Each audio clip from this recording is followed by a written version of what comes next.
भारत में ना कुछ ऐसे गजब के प्राचीन मंदिर हैं जहां जाकर साइंस के सारे नियम फेल हो जाते हैं। ये सिर्फ मंदिर नहीं है, बल्कि ये वो पहेलियां हैं जिनके जवाब आज तक किसी के पास नहीं हैं। तो चलिए आज हम सब मिलकर इन अद्भुत जगहों के रहस्यों से पर्दा उठाते हैं। तो सवाल ये उठता है कि क्या हजारों साल पुरानी आस्था आज के मॉडर्न साइंस को चुनौती दे सकती है? ये सिर्फ एक सवाल नहीं है, ये एक दरवाजा है, एक ऐसी दुनिया का जहां लॉजिक और विश्वास की टक्कर होती है। तो चलिए इसी सवाल को टॉर्च बनाकर आगे बढ़ते हैं इस मिस्ट्री से भरे सफर पर। तो सबसे पहले बात करते हैं कुछ ऐसे मंदिरों की जिनका आर्किटेक्चर मतलब उनकी बनावट ही एक बहुत बड़ी पहेली है। इतने बेमिसाल नमूने कि आज के टॉप इंजीनियर्स भी देखकर सिर खुजाते हैं कि भाई अब बना तो बना कैसे। तो हम आ गए हैं आंध्र प्रदेश के वीरभद्र मंदिर, जिसे लेपाक्षी मंदिर भी कहते हैं। यहां कुल 70 खंभे हैं जो मंदिर की छत को संभाले हुए हैं, लेकिन इनमें से एक खंभा ऐसा है जो फिजिक्स के सारे नियम तोड़ देता है, और वही इस मंदिर की सबसे बड़ी मिस्ट्री है। जरा सोच कर देखिए, एक भारी भरकम पत्थर का खंभा जो जमीन से जुड़ा ही नहीं है। जी हां, ये खंभा जमीन से करीब आधा इंच ऊपर हवा में लटका है। इतना गैप है कि इसके नीचे से कोई कपड़ा या दुपट्टा आराम से आर पार किया जा सकता है। इसलिए तो इसे हैंगिंग पिलर कहते हैं। पर सवाल यह है कि ये सैकड़ों सालों से हवा में लटका कैसे है? ये सवाल भी बस हवा में ही है। अच्छा, अब चलते हैं एक और आर्किटेक्चरल चमत्कार की तरफ, महाराष्ट्र के एलोरा में मौजूद कैलाश मंदिर। अब देखिए, इस मंदिर की खासियत यह है कि इसे बनाया नहीं गया, इसे तराशा गया है। मतलब अलग अलग पत्थर जोड़कर नहीं, बल्कि एक ही पूरे के पूरे पहाड़ को ऊपर से नीचे की तरफ काटकर ये मंदिर बनाया गया है। और कितना पत्थर काटा गया होगा, अंदाजा लगा सकते हैं? करीब करीब 4 लाख टन, मतलब 80,000 हाथियों के वजन के बराबर पत्थर हटाया गया। और सबसे हैरान करने वाली बात क्या है पता है? ये सब करने में सिर्फ 17 साल लगे। आज की एडवांस से एडवांस मशीनों के साथ भी ऐसा करना नामुमकिन सा लगता है। देखिए, आज कोई भी बिल्डिंग कैसे बनती है? नीचे से ऊपर की तरफ, है ना? पहले नींव, फिर दीवारें, फिर छत। लेकिन कैलाश मंदिर को बनाने का तरीका एकदम उल्टा था। इसे पहाड़ की चोटी से तराशना शुरू किया गया और नीचे तक लाया गया। सोचिए, बिना किसी क्रेन, बिना किसी मॉडर्न मशीन के ये कैसे किया गया होगा? ये वाकई में एक चमत्कार से कम नहीं है। तो ये तो थी पत्थरों में छिपी पहेलियां। अब हम उस दुनिया में कदम रखने जा रहे हैं जहां खुद कुदरत अपने बनाए नियमों को तोड़ती है।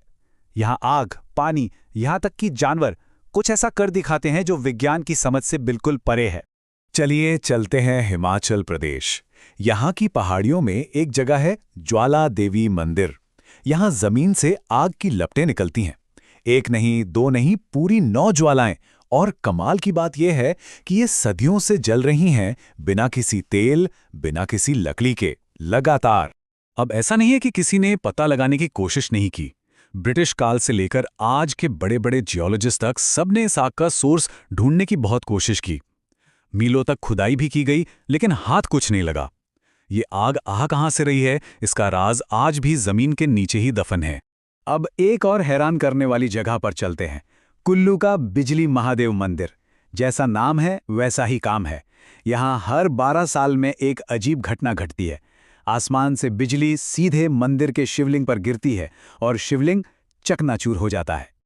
लेकिन कहानी यहां खत्म नहीं होती। असली चमत्कार तो इसके बाद होता है। मंदिर के पुजारी उन टूटे हुए टुकड़ों को इकट्ठा करते हैं और उन्हें जोड़ने के लिए सिर्फ मक्खन का इस्तेमाल करते हैं।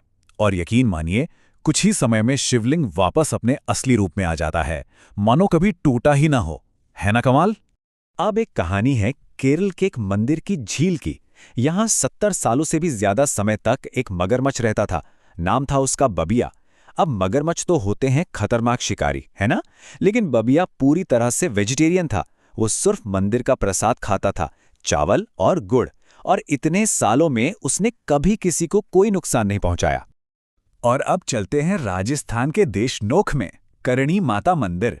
ये मंदिर घर है करीब 20,000 चूहों का। जी हाँ, चूहे। और यहाँ उन्हें पूजा जाता है। उन्हें काबा कहते हैं। भक्त उन्हें दूध और प्रसाद खिलाते हैं। सबसे हैरान करने वाली बात यह है कि लोग उन्हीं बर्तनों में खाते पीते हैं जिनमें ये चूहे घूमते हैं। पर आज तक इस मंदिर में प्लेग जैसी कोई महामारी नहीं फैली। ये मेडिकल साइंस के लिए भी एक बहुत बड़ी पहेली है। चलिए अब उन रहस्यों की ओर बढ़ते हैं जहां लॉजिक और साइंस दोनों ही जवाब देना बंद कर देते हैं। यहां सिर्फ और सिर्फ आस्था ही रास्ता दिखाती है। ये वो जगह हैं जहां किसी अनदेखी शक्ति के होने का एहसास होता है। और इस लिस्ट में सबसे ऊपर नाम आता है जगन्नाथपुरी मंदिर का। ये तो मानो रहस्यों का खजाना ही है। यहां मंदिर के ऊपर लगा झंडा हमेशा हवा से उल्टी दिशा में लहराता है। मंदिर के 214 फीट ऊंचे शिखर की परछाई कभी जमीन पर बनती ही नहीं। प्रसाद पकाने का तरीका भी अजीब है। 7 बर्तनों में सबसे ऊपर वाले बर्तन का खाना पहले पकता है। और तो और मंदिर के ऊपर से कोई पक्षी तक नहीं उड़ता। इन सब का कोई लॉजिकल जवाब आज तक किसी के पास नहीं है। अब बात करते हैं वृंदावन की निधि वन की। दिन में ये एक आम जंगल जैसा लगता है, लेकिन सूरज ढलते ही ये जगह बेहद रहस्यमयी हो जाती है। माना जाता है कि हर रात यहाँ भगवान कृष्ण और राधा रासलीला करने आते हैं। इसीलिए शाम 7 बजे के बाद यहाँ कोई नहीं रुकता, ना इंसान न जानवर। हर शाम मंदिर में बिस्तर सजाया जाता है, पानी और श्रृंगार का सामान रखा जाता है, और हर सुबह सब कुछ इस्तेमाल किया हुआ मिलता है। बिस्तर अस्त व्यस्त, पानी पिया हुआ।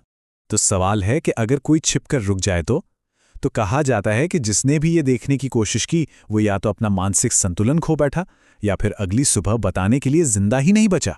एक किस्सा है कि कुछ साल पहले जयपुर के एक भक्त ने रात में छिपकर रुकने की हिम्मत की थी। अगली सुबह वो बेहोश मिला और जब होश आया तो वो कुछ भी बोल पाने की हालत में नहीं था। अब चलते हैं असम के कामाख्या देवी मंदिर।